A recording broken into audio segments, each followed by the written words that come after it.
Martin Niemöller ఒకటే చెప్పాడు. జెండా దించు, దించు జెండా. మార్టిన్ నిమోలర్ ఒకటే చెప్పాడు, హిట్లర్ని సపోర్ట్ చేసే వ్యక్తి ఒక్కళ్ళ కోసం కాదు.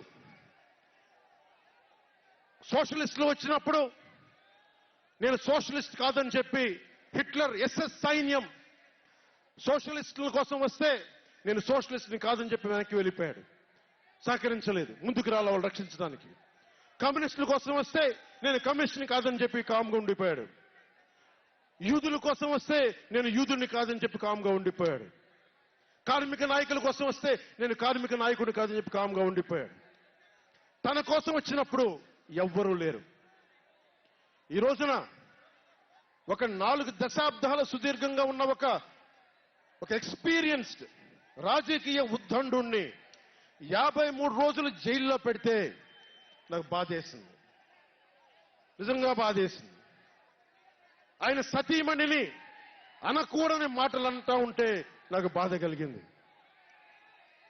ఒక సుగాలి ప్రీతి తల్లి 2019లో ఎన్నికల్లో నేను 2 చోట్ల ఓడిపోయిన తర్వాత కర్నూలు జిల్లా నుంచి ఒక ఎస్టీ మహిళ నా దగ్గరకు వచ్చి 14 ఏళ్ళ నా సుగాలి ప్రీతి నా బిడ్డ స్కూల్కి వెళ్ళి చనిపోయిందేనంటే నాకు 2 చోట్ల ఓడిపోయిన నాకు నిస్సహాయత వచ్చింది.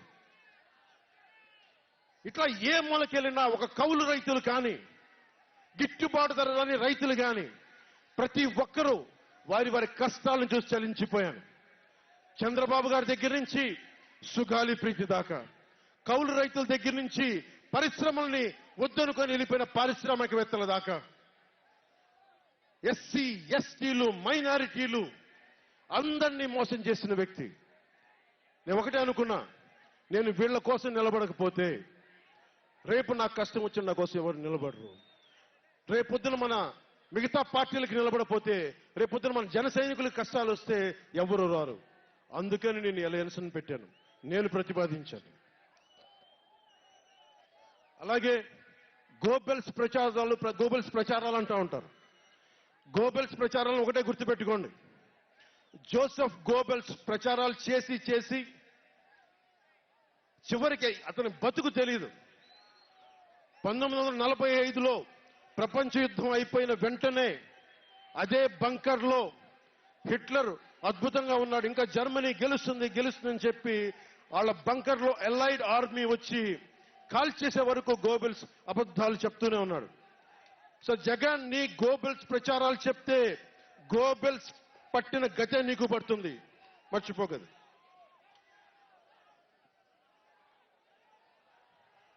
రాజధాని గురించి, రాజధాని అభివృద్ధి వికేంద్రీకరణ ఉండాలి కానీ రాజధాని వికేంద్రీకరణ కాదు. స్ట్రాటజిక్ అడ్మినిస్ట్రేటివ్ సెంటర్ రాజధాని అంటే. ఈ రోజున రాజధాని అంటే 3 చోట్ల పరిగెట్టాల్సి వస్తుంది. వ్యూహాత్మక పరిపాలనా కేంద్రం రాజధాని అంటే. అమరావతియే రాజధానిగా ఉంటుందని చెప్పి ఇంకొక మారు ఈ తాడేపల్లి గూడెం ఈ జెండా సభ నుంచి ఇంకొక మారు ఉద్ఘాటిస్తున్నాం.